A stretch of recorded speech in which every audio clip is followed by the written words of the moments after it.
আগে আপনাকে আপনার বক্তব্যকে ঘিরে সক্রিয় রাজনৈতিক দল বিভিন্ন সংগঠনের বেশ আপত্তি তুলেছিল অভ্যুত্থান প্রসঙ্গে আপনার বক্তব্যকে ঘিরে, এবং তারই প্রেক্ষিতে শাস্তিমূলক ব্যবস্থা হিসেবে বিএনপি সিদ্ধান্ত নিয়েছিল আপনার সব রকম পদ, প্রাথমিক পদ, চেয়ারপারসনের উপদেষ্টার পদ, সব পদ থেকে 3 মাসের স্থগিতাদেশ ছিল। সেই স্থগিতাদেশ থাকতে থাকতেই আপনার মনোনয়নটা নিশ্চিত হলো বা চূড়ান্ত হলো। আমি একটু আপনার কাছে আসলে জানতে চাই যে কিভাবে হলো এই মনোনয়নটা, প্রক্রিয়াটা কি, কিভাবে যোগাযোগ হলো বা কোন পর্যায় থেকে যোগাযোগ হলো এবং চূড়ান্ত হলো?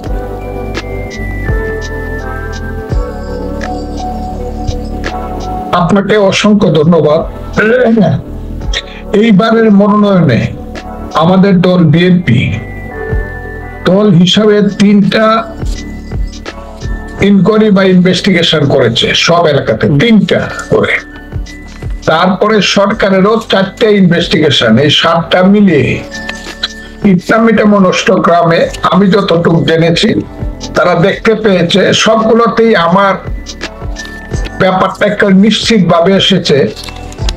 যেমন এমনও এসেছে যে ফজলুর রহমান বিএনপি নেতা হিসাবে 93% এককভাবে হোল্ড করেছে, তার একক জনপ্রিয়তা বিএনপি হিসাবে। এ হলো কথাটা। কাজেই এটা কোনোটাই 87 এর নিচে আসে নাই।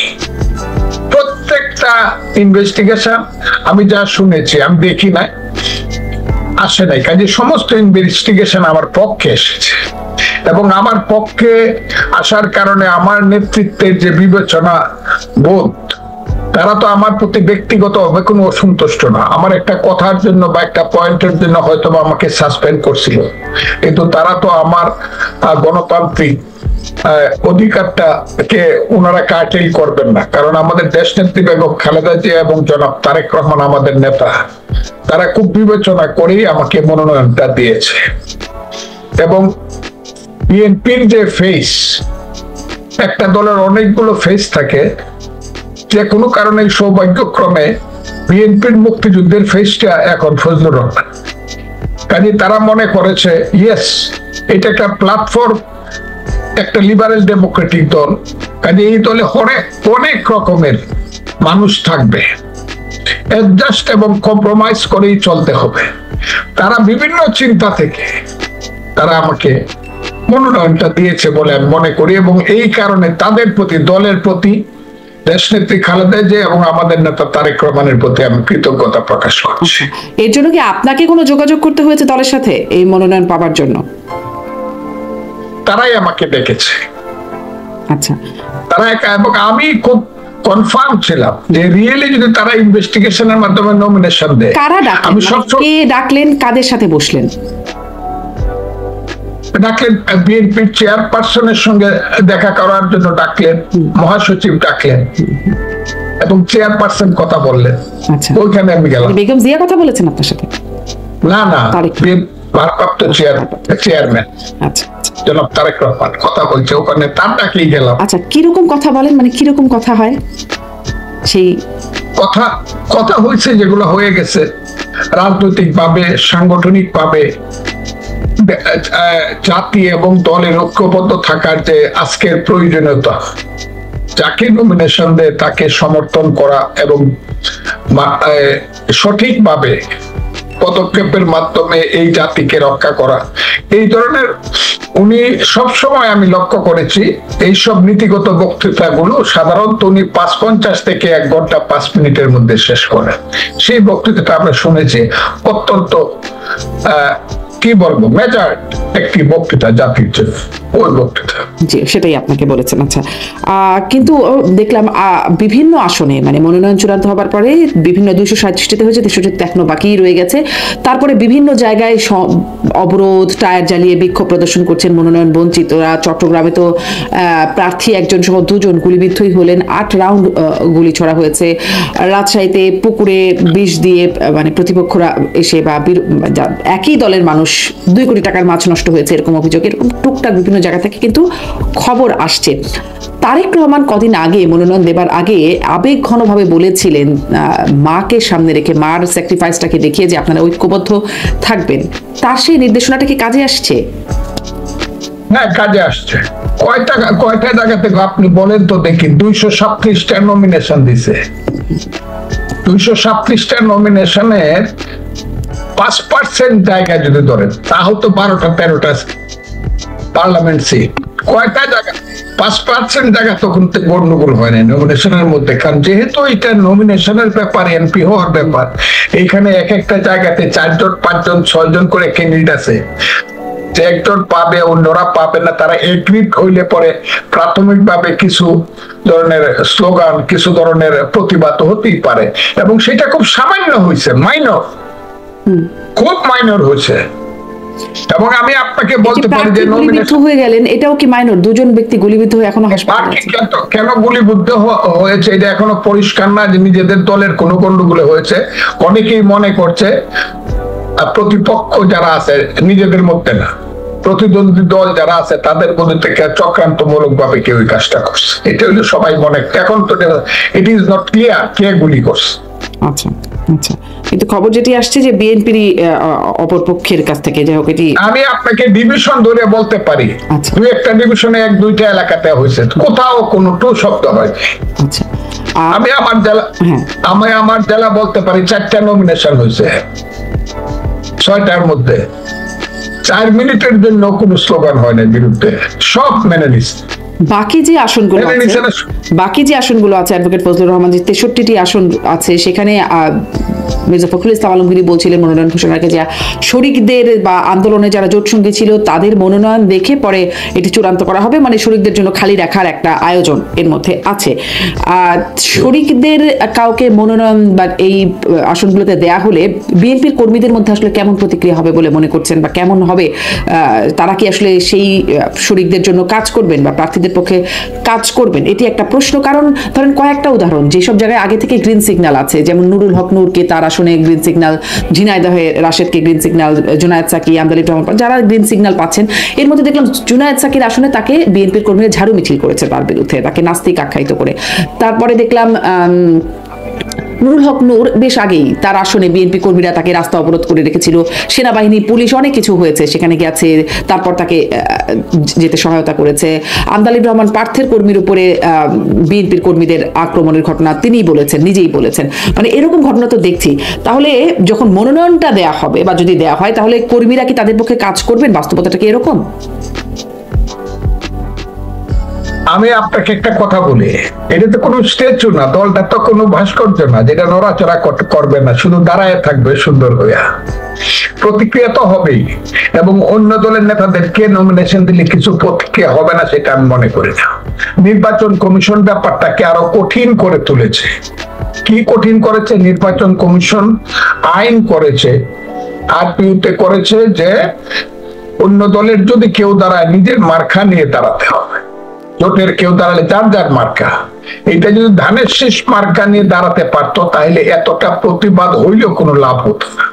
কিন্তু যার যার মার্কা নিয়ে দাঁড়ালে কিছু প্রতিবাদ তো হতে পারেই, এটা তো আমি অস্বীকার করবো না, কারণ এটা তো আমরা তো কোনো ভাস্কর্য না, দলটা তো যে স্ট্যাচুর মতো দাঁড়ায় তা তো না। দলের কর্মীদের রিঅ্যাকশন হবে, এবং নেতৃত্বের যে ইনফ্লুয়েন্স আছে, সবচেয়ে বড় কথা আমাদের দলের যে মূল নেত্রী যিনি দেশনেত্রী বেগম খালেদা জিয়া নিজেই 3টা সিট থেকে দাঁড়িয়েছে। উনি আল্লাহর রহমতে এখন পর্যন্ত আমার মনে হয় 3টা সিট থেকে দাঁড়িয়েছেন, মানে উনি ইলেকশন করার মতো একটা পজিশনে আসছেন শারীরিকভাবে। উনি সুস্থ থাকলে, উনি শুধু একটা চেয়ারে বসে থাকলে এই সব গন্ডগোলে কিছুই পাবে না। মানুষ যদি দেখে দেশনেত্রী বেগম খালেদা জিয়া সুস্থ, তাহলে দলের মধ্যে এই সবে কোনো কিছু হবে না, সব মেনে নিবে। তার মানে এটা আমি মনে করি, মানে যাকে নমিনেশন দেয়া হবে তিনি দলের বাইরে শরিক দলের হলেও আসলে তাদেরকে মেনে নেবে, কর্মীরা তাদের পক্ষে কাজ করবে। তাই হবে।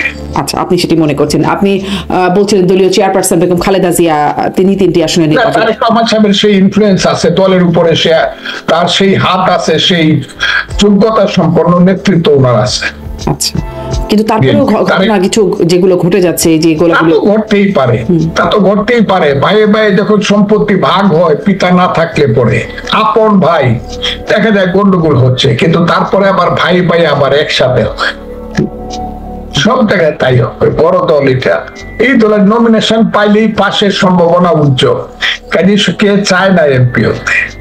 এই হলো ব্যাপারটা। জি, কিন্তু এই যে এতদিন ধরে বিএনপির বিরুদ্ধে যে এই বিষয়গুলো এসেছে, যার সত্যতাও আছে, বিএনপি দখলবাজি, চাঁদাবাজি এগুলোতে লিপ্ত হয়ে গেছে, এগুলোতে বিএনপির একটা নেতিবাচক ইমেজ হয়েছে। এখন এটি যখন আবার আসছে যে এই সংঘর্ষগুলোকে কেন্দ্র করে, এখন তো কেবল শুরু, সামনে হয়তো আরো হবে এই আশঙ্কা করা হচ্ছে, তাতে নির্বাচনে কি বিএনপি ক্ষতিগ্রস্ত হবে কিনা এই বিষয়গুলোর প্রভাবে? আমি আপনাকে বলছি যে যে কোনো মহামানব হইলে পরেও তার বিরুদ্ধেও কিছু লোক থাকে। আমাদের যে ইসলামের নবী, দিনের নবী হযরত মুহাম্মদ সাল্লাল্লাহু আলাইহি সাল্লামের বিরুদ্ধে তার জীবিতকালীন সময়েই অনেক লোক ছিল যাদেরকে উনি চিহ্নিত করছেন মুনাফিক হিসাবে। তারাও মুসলমানই ছিল, কিন্তু মুনাফিক মুসলমান। পৃথিবীতে কোন নেতৃত্বের বিরুদ্ধে কেউ থাকবে না, এটা যদি মনে করেন রাজনীতি হইলো মানে এইটা কন্ট্রাডিকশনের ব্যাপার। কন্ট্রাডিকশন না হলে রাজনীতি আগাবে কি? প্লাস মাইনাস না হইলে তো রাজনীতি আগাবে কি করে? দুইটা বিদ্যুতের তার যদি প্লাস এবং মাইনাস না হয়, তাহলে এখান থেকে তো আলো হবে না, চলবে না। কাজে এটা হইতে পারে কিছু ধরনের স্লোগান, পাল্টা স্লোগান হবে, তারপরে আপনারা শারীরিকভাবে ক্ষতিগ্রস্ত হবেন না বলে মনে করছেন? মানে আপনি একটা কথা বললেন না যে বিএনপি এখন প্রতীক পেলেই বা নমিনেশন পেলেই জয়ের সম্ভাবনা উজ্জ্বল। এই বিষয়টা ছিল যখন আমরা 24-এর নির্বাচন, আমিডামি যাকে বলা হয় নির্বাচন দেখলাম, তখন আওয়ামী লীগের নমিনেশন নৌকা পেলেই সে জিতবে, বা ধরুন তার আগে স্থানীয় নির্বাচন যখন হলো তখনও এরকম নৌকা প্রতীক পেলেই জিতবে বলে নৌকার ভিতরেই তখন একটা গন্ডগোল শুরু হয়ে গেল এবং ব্যাপক সহিংসতার ঘটনা ঘটেছিল। মানে সেরকম কিছুর আশঙ্কা দেখেন কিনা? না, দেখি না। এই কারণে, কারণ বিএনপির কর্মীরা গত 15 বছর বা 20 বছর যাবত এমন বঞ্চিত ছিল জেল জুলুম অত্যাচারে, তাদের মধ্যে খুব বিক্ষোভ থাকবে। এটা যেমন সত্য, আবার প্রয়োজনে দলের পক্ষে একদম হার্ট টু হার্ট একত্র হবে, এটাই সত্য। এখন পর্যন্ত তো ক্ষমতার মজাটা পায় নাই। আর আপনি যে বলছেন যে লুটপাট, চাঁদাবাজি, এগুলা খুব সামান্য ব্যাপার। আমি সবসময় বলি, বিএনপির একটা কর্মী যখন 3 বছর জেল খেটে জেল থেকে বেরিয়ে দেখেছে তার স্ত্রী ঠিক মতো সিরা কাপড় পরে থাকে, একটা শাড়ি নাই, তার সন্তানের অসুখ, সন্তানের চিকিৎসা করতে পারে নাই, হয়তো বা সে 10,000 টাকা কারো কাছ থেকে নিচ্ছে, আমি কথাটা বলি, বা হয়তো বা সে বাস স্ট্যান্ডে গিয়ে 10 টাকা চাঁদা তুলছে। এইটাকে যে মানুষ বড় করে দেখতেছে বা আপনারা বড় করে দেখতেছেন, যারা ব্যাংক দখল করছে তাদের ব্যাপারে বলেন না? এই যে সুফি সাদে লোকজন, হ্যাঁ, শুধু জামা পরে, মাথায় টুপি, মুখে দাড়ি, গায়ে সাদা পোশাক, জামাতে ইসলাম। জামাতে ইসলাম মানে জামার মধ্যে ইসলাম, মনের মধ্যে না। এরা যে ব্যাংক ট্যাঙ্ক লুট করে ফেলতেছে, প্রতিষ্ঠান লুট করে ফেলতেছে। শুধু রাজশাহীতে একটা 13,000 কোটি টাকার প্রতিষ্ঠান দখল করছে, সমস্ত বিএনপি লুট করে। তো বাংলাদেশে 1300 কোটি টাকা লুট করে বলে আমার জানা নাই। কোথাও থেকে কেউ 10 কোটি টাকা চাঁদা নিয়ে গেছে এরকম জানা নাই। ওই একটা বাস স্ট্যান্ডে গিয়ে কইছে টাকা হইতে পারে। এবং এরা আস্তে আস্তে এদেরকে বহিষ্কারও করা হয়েছে। তারেক রহমান যার সম্পর্কে শুনছে তাকেই বহিষ্কার করেছে। এবং আমার ধারণা আলটিমেটলি এটা ঠিক হয়ে যাবে। এটা এতে ওই যে ভোটের উপরে প্রভাব পড়বে। যদি প্রভাব পড়ে দেন না ভোটটা, তাহলে জামাত আসে না কেন? ভোটটা চাইলেই কেন বলে পিআর লাগবে, ডিআর লাগবে, সিআর লাগবে, সিএস লাগবে। মুসলমান হিসাবে আমরা একটা বিয়া করছি, আরো 3টা বিয়া করার না দিলে আমরা ইলেকশনে যাব না, এগুলা করে কেন? ইলেকশনে আসুক না। বিএনপির জনপ্রিয়তা নাই, তা অন্যরা ইলেকশনে আসতে চায় না কেন? জি, আপনি মনে করছেন? জি জি, হ্যাঁ, এরা ইলেকশনে আসে, তাই এরা জানে যে ইলেকশন হইলে বিএনপি মিনিমাম 2/3 সিট পাবে, মিনিমাম, আরো বেশি পাবে একাই। জি, মানে ধারণাটা তো সেরকমই ছিল আগেও, বিভিন্ন জরিপ বা মানুষের ছিল না, এখনো আছে, কিন্তু এই যে বিশ্ববিদ্যালয়ে যে কেন্দ্রীয় সংসদ নির্বাচনগুলো হলো, তাতে কিছুটা এই জায়গায় একটা প্রশ্নবোধক তৈরি হয়েছে কিনা। মানে মানুষ যেখানে নিশ্চিত ছিল এটাই হবে, কিন্তু সেখানে একটা প্রশ্নবোধক যে আসলে কি হবে, এরকম এটা তৈরি হচ্ছে কিনা। কারণ কোন মানুষের মানে বিশ্ববিদ্যালয়ের কোন নির্বাচনে বিএনপি ভালো করতে পারে না। ঢাকা বিশ্ববিদ্যালয়ের ইলেকশনটা হয়েছিল সময় 2-5-7 দিন, একটা স্পুলিং এর মতো স্পার্ক করছে। আরে বাবা, ইসলামী ছাত্র শিবির ঢাকা বিশ্ববিদ্যালয়ে জিতে ফেলছে। এখন কিন্তু সবাই জানে তারা 2 নম্বরই করে দিচ্ছে। নীলক্ষেত থেকে ব্যালট বাক্স ছাপায় দিচ্ছে, ব্যালট পেপার ছাপায় দিচ্ছে, এটা সবাই জানে। আর প্রশাসন, ভাইস চ্যান্সেলর থেকে ধরিয়া এই যত প্রক্টর থেকে ধরে সব প্রশাসন হলো তাদের পক্ষে। তো এই একই বিষয়ে আপনি বলছেন, মানে এই অভিযোগটা কি জাকসু, রাকসু, চাকসু সবগুলোর ক্ষেত্রেই? সব ব্যাপারে এই জায়গাগুলো তারা খুব কৌশল করে, কূটকৌশল করে, কৌশলও বলবো না, এটাকে বলবো আমি অপকৌশল এবং কূটকৌশল করে দখল করছে।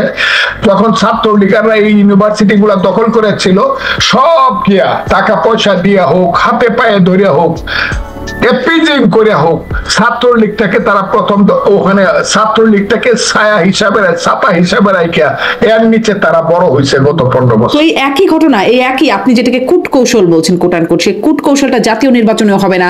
যেখানে ছাত্রলীগকে ছায়া হিসেবে রেখেছে, এখানে আওয়ামী লীগকে ছায়া হিসেবে রাখবে না, তার নিশ্চয়তা কি?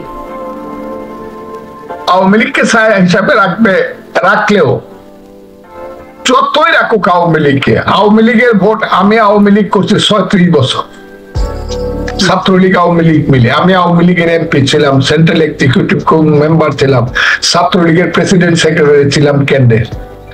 আওয়ামী লীগের ভোট, ওই যে যারা রাজাকারের ছেলে টেলে যারা আছে, এরা ভোট দিব জামাতকে। আর আওয়ামী লীগ যেহেতু মুক্তিযুদ্ধের পক্ষের দল, সমস্ত দোষ ত্রুটি থাকা সত্ত্বেও উভয়ের আওয়ামী লীগের ভোটটা হয় সেন্টারে আসবে না, 1 নম্বর। কারণ যদি আওয়ামী লীগ ইলেকশন করতে না পারে, তাহলে তাদের নেতৃত্ব সিদ্ধান্ত দিয়ে দিবে কেউ সেন্টারে যাবে না, বয়কটের নির্দেশিত মধ্যে দিয়েছে, ঠিক আছে, হ্যাঁ দিয়ে দিছে, কাজে আসবে না। কাজে এই ভোটটা আশা করাটা খুব বাতুলতা। আর তা না হলে যদি কেউ আসে, তারা ভোট দেবে দানের শেষে, চারিপাল্লা বা জামাতকে ভোট তারা দিবে না। তো ছাত্র সংসদে হলো, ছাত্র সংসদে কেন হলো? কোনটা ছাত্র সংসদ? ধরেন জাকসু, রাকসু, ডাকসু, চাকসু, এগুলোতে কেন হলো এরকম তাহলে? মানে জি, আপনি ভোটটা হিসাব করেন, ভোটটা যে ভোটে দিয়ে ইসলামী ছাত্র শিবির পাস করছে, শুধু ঢাকা ইউনিভার্সিটি একটা পদে, তাও মেজরিটি হয় নাই, তারা অ্যাবসলিউট মেজরিটি হয় নাই ভোটে। কোন হলে বিপিডিএস তাদের না। ঢাকা ইউনিভার্সিটিতে 15-16টা হল আছে, 17টা হল, কোন হলে বিপিডিএস কিন্তু ছাত্র শিবিরের না। আপনি কথাটা আমি বুঝাইতে পারছি আপনাকে? তাদের যদি ইনফ্রাস্ট্রাকচারের সমর্থন থাকতো, সমস্ত হলগুলোতে দিত তারা। এত ভোট পাইছে বিপিডিএস, ডাকসু, হলে তারা একটা হলে তারা বিপিডিএস জিতত না কেন? এর কারণ হলো ইনফ্রাস্ট্রাকচারে তারা ওই কূটকৌশলটা করতে পারে নাই। কূটকৌশলটা করছে সুপার স্ট্রাকচারে, যে আমাদের ডাকসু পাস করতে হবে।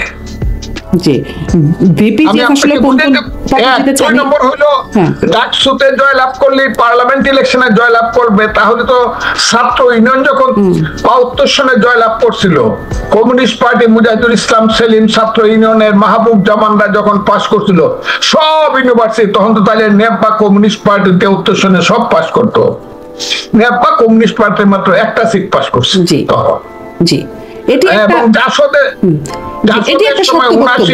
একটা শক্ত বক্তব্য, বিশ্লেষণটা আছে যে ছাত্র সংসদে জিতেছে মানে জাতীয় নির্বাচন হবে না, কিন্তু আসে যখন সবগুলো ছাত্র সংসদ নির্বাচনে এই ফল হয়, একদম ভূমিধস বিজয় হয়, তখন একটা তো প্রশ্ন জাগে যে এটা কি কোনো বার্তা কিনা? এটাকে আপনারা আসলে কিভাবে নিলেন জাতীয় নির্বাচনের জন্য? আপনারা আমি একটা কথা বলছি, আমি যদি আজকে আমার যদি যৌবন থাকতো, তাহলে 1 বছরের মধ্যে তারা ফল করতো।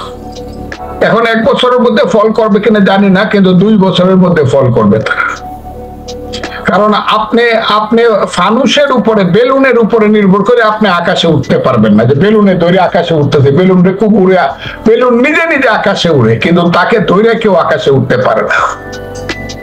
আমি আপনাকে খুব ক্লিয়ারলি বলি, ফানুস বা বেলুনের মতো আদর্শের উপরে দাঁড়ায়, মধ্যযুগীয় বর্বর আদর্শের উপরে দাঁড়ায় কেউ এই দেশে বেশি দিন, মুক্তিযুদ্ধের বাংলাদেশে বেশি দিন টিকতে পারবে না। কথাটা খুব ক্লিয়ার, মানুষ বুঝাতে চাই, মানুষ বুঝতে বুঝতেই শেখ হাসিনা এমন ভাবে জিনিসটাকে আচ্ছন্ন করে রাখছিল, এমন ভাবে প্রচ্ছন্ন করে রাখছিল, মানুষ বুঝার আগেই দেখা গেছে শিবির পাশে। কারণ এরা তো 15 বছর যাবত এই কাজটা করছে,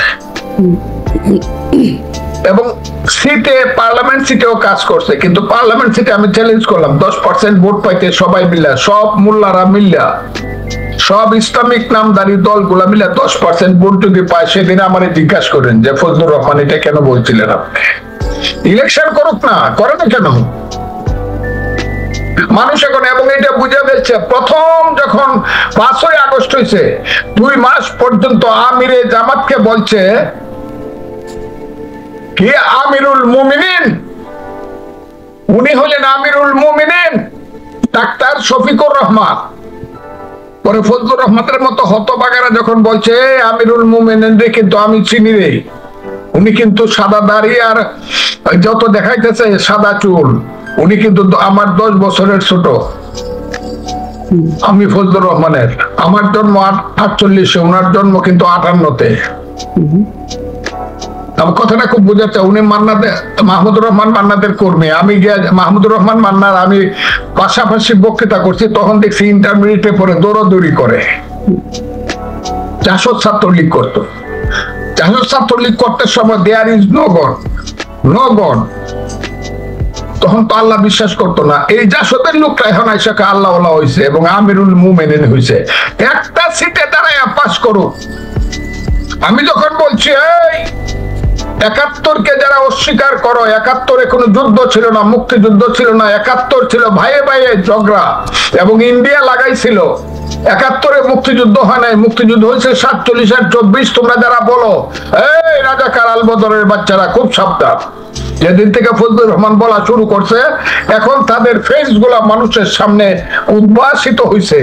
ও এরা হইলো ওই সেই গোলাম আজম, সেই টিক্কা খান, যে গোলাম আজম টিক্কা খানের পায়ে ধরে বলছিল হুজুর আপনি কোনো চিন্তা করবেন না, আমরা সব ঠিক করে দেব। আলবদর রাজাকার সৃষ্টি করে 30 লক্ষ লোককে হত্যা করতে যারা সহযোগিতা করেছিল, 2 লক্ষ মা বোনের ইজ্জত যারা ধ্বংস করতে সহযোগিতা করেছিল, শত শত বুদ্ধিজীবী মুনির চৌধুরী থেকে ধরে আলিম চৌধুরী থেকে ধরে গিয়াসউদ্দিন থেকে সেই দলের সাথে আপনার দল জোট করেছে, ক্ষমতায় গিয়েছে, তাদেরকে মন্ত্রিত্ব দিয়েছে। এখন এসে অভিযোগগুলো করলে আওয়ামী লীগও গেছে 86 সনে। আওয়ামী লীগ এখন এই দাবি করছে না, আপনারা এখন মানে তাদের বিরুদ্ধে অভিযোগ করছেন। এই অভিযোগগুলো তখনও ছিল, কারণ এটা 71-এর ঘটনা। আপনারা 2001-এ তাদের সাথে জোট করে ক্ষমতায় গিয়ে একদম মন্ত্রিত্ব পর্যন্ত মানে বিএনপি দিয়েছে আমি বলছি। তো এখন এসে যখন এই অভিযোগ বলেন, তখন আসলে এরকমটা হয়ে যায় না, যখন কাজে লেগেছে তখন বন্ধু হয়েছে, এখন কাজে নাই, এখন এই অভিযোগগুলোকে আবার সামনে নিয়ে আসছেন।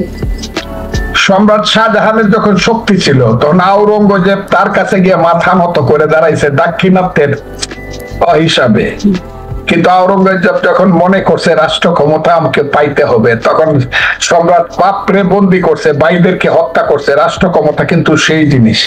ওই 2001 সনে আমার সঙ্গে তার মিল হয়েছিল বলেই 2025 সনেও তার সঙ্গে আমার মিল রেখে চলতে হবে, যেখানে আমরা বুঝতেছি সে তার অরিজিনালটা ভুলে নাই, সে 71-কে ভুলে নাই। আমরা কি সেই জায়গাতে যাব? আমরা তো শহীদ জিয়ার দল না, সে শহীদ জিয়ার দলে গিয়েছিল। মানে স্বাধীনতা বিরোধিতা আসলে এটা একটা রাজনৈতিক টার্ম হয়ে দাঁড়িয়েছে। যে 2001 সালে যখন ওই আওরঙ্গজেব ঘটনা বলছিলেন, যখন দরকার ছিল রাষ্ট্র ক্ষমতার জন্য তখন গেছেন, এখন দরকার নাই, এই জন্য এখন ওই বিষয় টার্মটাকে ক্যাশ করছেন। এখন আমি আপনাকে বলি, তারা যখন তাদের রূপে আত্মপ্রকাশ করছে 2001 সনে, কিন্তু তারা তাদের রূপে আত্মপ্রকাশ করে নাই। তারা বলে নাই যে 71 বুঝছিল, মানে 71-এর ইতিহাস তখন স্বাধীনতা বিরোধী ছিল, কিন্তু 71-কে অস্বীকার করে এরকম স্পষ্ট ভাবে যেটাকে পূর্ব পাকিস্তান বা বাংলাস্তান বানাবো। আমরা কি শুধু একটা আন্দোলন করছি একটা ইলেকশন করার জন্য? 5ই আগস্টের পরে যারা শুরু করলো, যারা মুক্তিযুদ্ধ করছিল অস্ত্র হাতে নিয়ে, তারা আল্লাহর কাছে মাপ চাও। তখন তাদের আসল রূপটা বাইরে আসছে। তখন থেকে এই দেশের মানুষ সাবধান হয়েছে, এবং সাবধান করতে গিয়ে এইসব ফজলুর রহমানের মতো হতভাগাদের মৃত্যুর ঝুঁকি নিতে হয়েছে। এখন সব পরিষ্কার বাংলাদেশে যে আলবদর রাজাকারের ভবিষ্যৎ বংশধরকে ভোট দেওয়া যাবে না। করে দেখে ভোটটা খুব ক্লিয়ার। আচ্ছা, এটা হবে না। হ্যাঁ, বিএনপি তাদের সাথে করছে, আওয়ামী লীগও করছে, প্লাস মাইনাস করতে। পলিটিক্সটা তখন ক্লিয়ার ছিল না। There must be clear politics. যে পলিটিক্সটা জামাত শুরু করছে, যদি সেইটাই যদি ভিত্তি হয় তাহলে তো ক্লিয়ারই তো ছিল। মানে বরং তখন যাদেরকে আপনারা মন্ত্রিত্ব দিয়েছেন তাদের বিরুদ্ধে সরাসরি যুদ্ধাপরাধের অভিযোগ ছিল। কিন্তু জিনিসটা হলো এখন যেটাতে জামাত নিজেরাই আনছে, 71 ঠিক ছিল না বেঠিক ছিল, সঠিক ছিল না বেঠিক ছিল, কথাটা খুব বোঝার চেষ্টা করে। 71 যারা মানে তারা একদিকে থাকবে, 71 সঠিক ছিল। 71 যারা মানে না তারা আরেক দিকে থাকবে। আমরা হলাম 71 সঠিক ছিল সেটার পক্ষে। জি, এখন আপনাদের এই অবস্থান, মানে 2001 সালে অবস্থান ভিন্ন হলেও এখন এই অবস্থান। এবং এই অবস্থান না থাকলে পরে বাংলাদেশ থাকবে না, বাঙালি জাতিসত্তা থাকবে, কিন্তু বাঙালির জাতি রাষ্ট্র থাকবে না। আমি আপনাকে বলে দিলাম, বাঙালির কোনোদিন রাষ্ট্র ছিল না, বাঙালি জাতিসত্তা ছিল সেই পাল বংশের আমল থেকে, পুণ্ডবর্ধন থেকে ধরিয়া এখন থেকে কত বছর, সরি, সপ্তম শতাব্দীর থেকে ধরিয়া আজকে 1800 বছর যাবত বাঙালির কোন রাষ্ট্র ব্যবস্থা ছিল, রাষ্ট্র ছিল না। যেমন ইসরায়েল রাষ্ট্র হয়েছে, ইহুদিদের কোন রাষ্ট্র ছিল না, মহাযুদ্ধের পরে রাষ্ট্র হয়েছে। ঠিক বাঙালির কোন রাষ্ট্র ছিল না, বাঙালি জাতি ছিল। সেই যে জাতি রাষ্ট্রটা আমরা সৃষ্টি করছি, সেটা আমাদের ওই যে পূর্বপুরুষরা রক্ত দিছে। আর বড় কথা নাই বা বললাম, সেই আমাদের সেই উসমান খাঁ, বোকাইনগরের উসমান খাঁ, সে আমাদের ব্রিটিশের বিরুদ্ধে যুদ্ধ করা প্রথম ব্যক্তি, ফকির মজনু শাহ, সেই যুদ্ধ করা রংপুরের নুরুল দিন, যারা রক্ত দিয়ে পদ্মা মেঘনায় যমুনার পানি লাল করেছে, সেই তিতুমির সূর্য সেন। এবং মডার্ন পলিটিক্সে আইসা দেখা গেল আমাদের সেই নেতারা, দেশবন্ধু চিত্তরঞ্জন দাস, শেরে বাংলা একে ফজলুল হক, হুসেন শহীদ সোহরাওয়ার্দী, নেতাজি সুভাষ বোস, মৌলানা আব্দুল হামিদ খান ভাসানী, বঙ্গবন্ধু শেখ মুজিবুর রহমান, এই যে বাঙালি জাতিসত্তাকে আস্তে আস্তে এর মধ্যে একটা ভুল হয়েছে। 47 সনে বাঙালি জাতিসত্তাকে 2 ভাগ করে বাঙালি জাতিসত্তা ধ্বংস করার সাংঘাতিক বড় বাজে পদক্ষেপ নিয়েছিল গান্ধী এবং জিন্নাহ।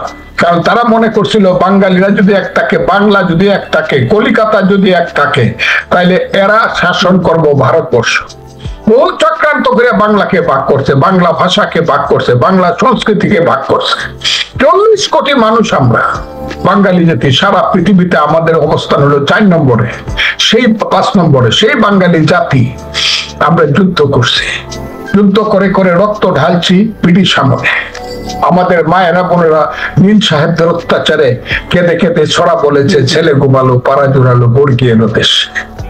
সেই ক্ষুদিরামের মতো 17 বছরের শিশুরা একবার বিদায় দে মা ঘুরে আসি বলে ফাঁসির মঞ্চে গেছে। সেই চট্টগ্রামের একজন স্কুল মাস্টার সূর্য সেনের মতো লোকেরা পাহাড়ে গিয়ে যুদ্ধ করছে। সুভাষের মতো একজন ব্যক্তি দেশ থেকে দেশান্তরিয়া বিশ্বকে কাঁপায়া দিয়া। অ্যাডভোকেট ফজলুর রহমান, আপনি খুবই দারুণ করে আসলে বলছেন, কথাগুলো অনেকক্ষণ ধরে শোনার মতো। আপনার যে উপস্থাপন, এই ইতিহাসটা আবার এক একজন এক এক রকম ভাবে উপস্থাপন করে, এবং সবচেয়ে যেটি বলার মতো বিষয় সেটা হচ্ছে যে এই ইতিহাসে সেই 47 থেকে 2025 সাল পর্যন্ত যদি কোনো ভুল করে থাকেন, যদি কারো মনে কষ্ট দিয়ে থাকে, তার জন্য জামায়াত ইসলামের আমির নিঃশর্ত ক্ষমা চেয়েছেন সবার কাছে। সেটিকে কি সেই ক্ষমাটাকে আপনারা আমলে নিচ্ছেন কিনা? আমি একটা কথা বলি, পৃথিবীতে কোন রাজনৈতিক দল যদি সবচেয়ে বেশি মিথ্যা কথা বলে, ফজরের নামাজ পড়া থেকে মিথ্যা কথা বলা শুরু করে, আর রাতে ঘুমানোর পর্যন্ত যে মিথ্যা কথা, যে দল মিথ্যুক, আমি মিথ্যাবাদী যে দলটা বলবো, সেই দলটার নাম হলো জামাতে ইসলাম। একদম তাদের নেতা মওদুদির থেকে ধরে 1940 সালে যখন তাদের প্রতিষ্ঠা হয়েছিল, যার বয়স এখন, যে দলের বয়স এখন 75 বছর, এরা মিথ্যাবাদী। এরা পাকিস্তান সমর্থন করে নাই, বাংলাদেশ সমর্থন করে নাই, আবার যখন ইতিহাস কইব আমরাই সমর্থন করি, মৃত্যু। এবং একটা জেনারেশন, 2টা 3টা জেনারেশনকে এরা ধ্বংস করে দিচ্ছে মিথ্যা কথা বলে বলে। ওই পবিত্র ধর্মের নামে তাদেরকে স্বপ্ন দেখায় দেখায় শেষ করে দিচ্ছে বাংলাদেশটাকে। আমি এদের কথা, আমি তাদেরকে চ্যালেঞ্জ করছি, 2টা চ্যালেঞ্জ করছি আমি জামাতের আমিরকে, বড় কথা বললেন না, আমার সাথে বসেন, আমি আপনার চেয়ে 10 বছরের বড়। আমি যখন এমসি কলেজে বক্তৃতা করতাম, ওই সিলেটে উসমানী মেডিকেল কলেজে যখন আমার কর্মীরা আমি বিপি বানাইতে যাইতাম, তখন ওরা পিছনে পিছনে দৌড়াইতো ওদের বিপি। আমি যাকে চাইছি সে হয়েছে মেডিকেল কলেজে, উসমানী কলেজের বিপি।